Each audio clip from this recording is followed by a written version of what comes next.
নমস্কাৰ মই অতনু ভূঞা আপোনালোকে চাবলৈ আৰম্ভ কৰিছে সত্যৰ এটা নতুন অধ্যায়। আজি কংগ্ৰেছৰ কাহিনী ক'বলৈ বিচাৰিছো। কংগ্ৰেছে অসমক সদায় মাহিয়াৰ দৃষ্টিৰে চাই আহিছিল। এই কথা বিভিন্ন সময়ত অভিযোগ আছিল। এনে এটা সময় আছিল অসমৰ কংগ্ৰেছৰ মুখ্যমন্ত্ৰীগৰাকীয়ে ৰাজধানী নতুন দিল্লীলৈ গৈ কংগ্ৰেছ সভানেত্ৰী বা সভাপতিক লগ ধৰিবলৈ দিনৰ পিছত দিন অপেক্ষা কৰিব লাগিছিল। তৰুণ গগৈ এটা সময়ত যেতিয়া মুখ্যমন্ত্ৰী আছিল ৰাজধানী দিল্লীলৈ গৈ দুদিন তিনিদিন অপেক্ষা কৰাৰ অন্তত সোনিয়া গান্ধীক সাক্ষাৎ কৰিবলৈ সুযোগ পাইছিল।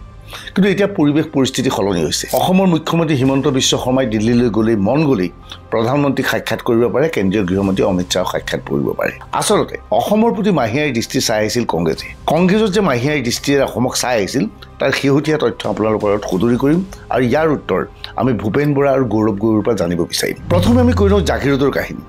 জাগিৰোডৰ কাগজ কল বন্ধ কৰা হ'ল, চৰকাৰে ক্ষতিপূৰণ প্ৰদান কৰিলে। ইয়াৰ পিছত টাটাৰ সহযোগত মুখ্যমন্ত্ৰী হিমন্ত বিশ্ব শৰ্মাৰ তৎপৰতাত এক ছেমিকণ্ডাক্টৰ ইণ্ডাষ্ট্ৰী স্থাপন কৰাৰ প্ৰস্তুতি চলিলে। ইতিমধ্যে সকলো প্ৰক্ৰিয়া আৰম্ভ কৰে। কিন্তু ইয়াৰ লগে লগে কংগ্ৰেছৰ মাজত হাহাকাৰ লাগিছে। কংগ্ৰেছে ভাল দৃষ্টিৰে চাব বিচৰা নাই। কংগ্ৰেছ নেতৃত্বই প্ৰশ্ন কৰিছে যে অসমৰ দৰে ৰাজ্যত ছেমিকন ইণ্ডাষ্ট্ৰী কিয়? আচৰিত নহ'ব, কংগ্ৰেছৰ দৃষ্টিভংগী এয়া। এই দৃষ্টিভংগী কাৰ জানেনে? কংগ্ৰেছৰ এজন জ্যেষ্ঠ নেতাৰ। এইবাৰ এই এক্স পোষ্টটোলৈ মন কৰক। এই এক্স পোষ্টটো লিখিছে প্ৰিয়াংক খাৰ্গে। এতিয়া আপুনি জানিব বিচাৰিব প্ৰিয়াংক খাৰ্গে কোন? প্ৰিয়াংক খাৰ্গে হৈছে সৌসিদিনালৈকে কংগ্ৰেছৰ সভাপতিৰ দায়িত্বত থকা মল্লিকাৰ্জুন খাৰ্গেৰ পুত্ৰ। প্ৰিয়াংক খাৰ্গে বৰ্তমান কৰ্ণাটকৰ এজন কংগ্ৰেছৰ জ্যেষ্ঠ নেতা। পুনৰ চাওক প্ৰিয়াংক খাৰ্গেৰ এক্স পোষ্টটো।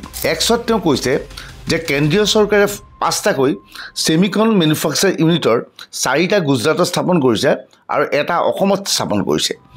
কিন্তু এইকেইখন ৰাজ্যৰ কোনো স্কিলৰ বা কৰ্মদক্ষতা থকা ব্যক্তি এইকেইখন ৰাজ্যত নাই। এইকেইখন ৰাজ্যৰ কোনো ধৰণৰ গৱেষণা কৰাৰ কোনো ধৰণৰ সুবিধা নাই। অৰ্থাৎ অসমত গৱেষক নাই বুলি ক'ব বিচাৰিছে মল্লিকাৰ্জুন খাৰ্গেৰ পুত্ৰ প্ৰিয়াংক খাৰ্গে। তেওঁ লগতে কৈছে এইবোৰ কামৰ কাৰণে কৰ্ণাটক উস্তাদ আছিল। কৰ্ণাটকত 70% এনেধৰণৰ কাম চলিছিল। গতিকে এই কামটো কৰ্ণাটকক দিয়াৰ পৰিৱৰ্তে অসমৰ দৰে ৰাজ্যক কিয় দিয়া হ'ল বুলি কংগ্ৰেছৰ এজন জ্যেষ্ঠ নেতাই প্ৰশ্ন কৰিছে। ইয়াৰ লগে লগে স্পষ্ট হৈছে যে অসমৰ প্ৰতি কংগ্ৰেছৰ এই মাহিয়াৰ দৃষ্টি এতিয়াও স্পষ্ট আছে। এতিয়াও তেওঁলোকে মাহিয়াৰ দৃষ্টিৰে চাই আহিছে। এতিয়া প্ৰদেশ কংগ্ৰেছৰ সভাপতি তথা গৌৰৱ গগৈয়ে বাৰে বাৰে কৈ আহিছে যে 2026ত অসমত কংগ্ৰেছৰ চৰকাৰ গঠন হ'ব আৰু কংগ্ৰেছৰ চৰকাৰ গঠন কৰিবলৈ চেষ্টা চলাব। আজি এই মুহূৰ্তত আমি ভূপেন বৰা বা গৌৰৱ গগৈক প্ৰশ্ন কৰিছোঁ, যদিহে অসমত আজি কংগ্ৰেছৰ চৰকাৰ হ'লহেঁতেন তেনেহ'লে মল্লিকাৰ্জুন খাৰ্গে অথবা ৰাহুল গান্ধী অথবা সোনিয়া গান্ধীয়ে অসমৰ জাগিৰোডত এটা ছেমিকন উদ্যোগ স্থাপন কৰিবলৈ অনুমতি প্ৰদান কৰিলেহেঁতেনে? নিশ্চয় নকৰিলেহেঁতেন, কিয়নো মল্লিকাৰ্জুন খাৰ্গেৰ পুত্ৰৰ ভাষ্য এয়া। স্বাভাৱিকতেই এই ঘটনাক কেন্দ্ৰ কৰি ব্যাপক প্ৰতিক্ৰিয়াৰ সৃষ্টি হৈছে। কিছু সময়ৰ পূৰ্বে মুখ্যমন্ত্ৰী ডক্টৰ হিমন্ত বিশ্ব শৰ্মাই এক্স পোষ্ট যোগে এই ঘটনাক তীব্ৰ ভাষাৰে সমালোচনা কৰিছে। এইবাৰ মুখ্যমন্ত্ৰীৰ এক্স পোষ্টটোলৈ মন কৰক। মুখ্যমন্ত্ৰী এক্স যোগে কৈছে পুনৰ কংগ্ৰেছে অসমৰ উন্নয়নৰ বিৰোধিতা কৰাটো স্পষ্ট কৰি দিছে যে এজন কৰ্ণাটকৰ মিনিষ্টাৰ যিজন কংগ্ৰেছৰ এজন ৰাষ্ট্ৰীয় সভাপতিৰ পুত্ৰ, তেওঁ কৈছে যে ছেমিকণ্ডাক্টৰ ইণ্ডাষ্ট্ৰী অসমত স্থাপন কৰাৰ কোনো অধিকাৰ নাই। মুখ্যমন্ত্ৰীয়ে অসম কংগ্ৰেছৰ নেতৃত্বক এনেধৰণৰ সিদ্ধান্তৰ বা এনেধৰণৰ চিন্তাধাৰাৰ বিৰোধিতা কৰি অসমৰ উন্নয়নৰ বাবে আগবাঢ়ি যাবলৈ আহ্বান জনাইছে। এয়া হৈছে কংগ্ৰেছৰ নীতি। যিটো সময়ত কংগ্ৰেছে অসমত চৰকাৰ গঠন কৰাৰ কথা কৈ আছে সেইটো সময়ত কংগ্ৰেছে অসমত এটা ছেমিকন উদ্যোগ স্থাপনৰ বিৰোধিতা কৰিছে। বাস্তৱ সত্যটো হ'ল জাগিৰোডত যদি এই ছেমিকন উদ্যোগটো স্থাপন হয় তেনেহ'লে বৃহৎ সংখ্যক অসমীয়া ল'ৰাই কৰ্মসংস্থান লাভ কৰিব, বৃহৎ সংখ্যক অসমীয়া যুৱতীয়ে কৰ্মসংস্থান লাভ কৰিব আৰু জাগিৰোডৰ লগতে সমগ্ৰ উন্নয়ন অঞ্চলটোৰ ব্যাপক হাৰত উন্নয়ন হ'ব। আমি ভাবোঁ অসমৰ ৰাইজে কংগ্ৰেছৰ এই সিদ্ধান্তৰ বিৰোধিতা কৰাটো অতিকৈ প্ৰয়োজন। বিশেষকৈ অসমৰ ৰাইজে ভূপেন বৰা আৰু গৌৰৱ গগৈক তেওঁলোকৰ স্থিতি কি এই সংক্ৰান্তত প্ৰশ্ন কৰাটো প্ৰয়োজনীয় হৈ পৰিছে। ইয়াৰ পূৰ্বে লখিমপুৰ সমষ্টিৰ বিজেপিৰ বিধায়ক মানৱ ডেকাই এক্স পোষ্ট যোগে মল্লিকাৰ্জুন খাৰ্গেৰ পুত্ৰৰ এই স্থিতিৰ বিৰোধিতা কৰিছিল।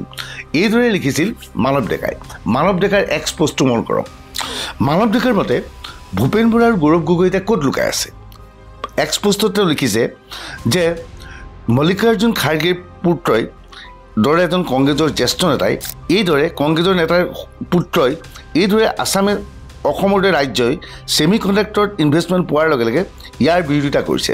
লগে লগে প্ৰশ্ন হৈছে আচলতে অসম কংগ্ৰেছ অসম বিৰোধী হয়নে নহয়? মানৱ ডেকাই পৰৱৰ্তী সময়ত সত্যৰ আগত এই ক্ষেত্ৰত স্থিতি স্পষ্ট কৰিছে এইদৰে। আজি কংগ্ৰেছৰ সভাপতি মাল্লিকাৰ্জুন খাৰ্গে ডাঙৰীয়াৰ পুত্ৰ প্ৰিয়াংক খাৰ্গে ডাঙৰীয়াই ছ'চিয়েল মিডিয়া যোগে অসমৰ জনসাধাৰণক অসমৰ প্ৰতিভাসকলক যি তুচ্ছ তাচ্ছিল্য কৰিছে তাক মই গৰিহণা দিছোঁ। যোৱা 8টা বছৰে বিজেপি নেতৃত্বাধীন চৰকাৰখনে বিশেষভাৱে হিমন্ত বিশ্ব শৰ্মা ডাঙৰীয়াই অসমৰ অৰ্থনীতিৰ এক অভূতপূৰ্ব দিশত আগবঢ়াই লৈ গৈ আছে। যি কংগ্ৰেছৰ দিনত 40,000 কোটি টকাৰ বাজেট আছিল 2016 চনত, আজি সেই বাজেট 1.5 লাখ কোটি টকা পৰ্যন্ত চুইছেগৈ। অসমৰ GDP 5 লাখ কোটি পৰ্যন্ত হৈছে। অসমত প্ৰতিভাৰ অভাৱ নাই, কিন্তু কংগ্ৰেছৰ শীৰ্ষ নেতাৰ পুত্ৰ এজন মন্ত্ৰীয়ে যেনেকৈ ছেমি কণ্ডাক্টৰ প্লাণ্ট অসমত লগোৱাৰ কাৰণে অসমৰ যুৱ প্ৰজন্মক অসমৰ ৰাইজক তুচ্ছ তাচ্ছিল্য কৰিছে, সি গৰিহণাৰ যোগ্য। মই আশা কৰিছোঁ কংগ্ৰেছৰ নেতৃবৃন্দই, বিশেষকৈ ভূপেন বৰা ডাঙৰীয়া আৰু গৌৰৱ গগৈ ডাঙৰীয়াই ইয়াৰ ওপৰত মন্তব্য প্ৰদান কৰিব। অসম সদায় ভাৰতবৰ্ষৰ লগত একেলগে আগবাঢ়ি যাবলৈ চেষ্টা কৰি আছে আৰু আমি তাত সফলো হৈছোঁ। আজি ছেমি কণ্ডাক্টৰ প্লাণ্টে 28,000 কোটি টকাৰ যি টাটা গ্ৰুপে ইনভেষ্ট কৰিছে, সি অসমৰ ভৱিষ্যত দিশত যি দূৰদৰ্শিতা হিমন্ত বিশ্ব শৰ্মা চৰকাৰখনে দেখুৱাইছে তাৰ প্ৰতিফলন ঘটিছে।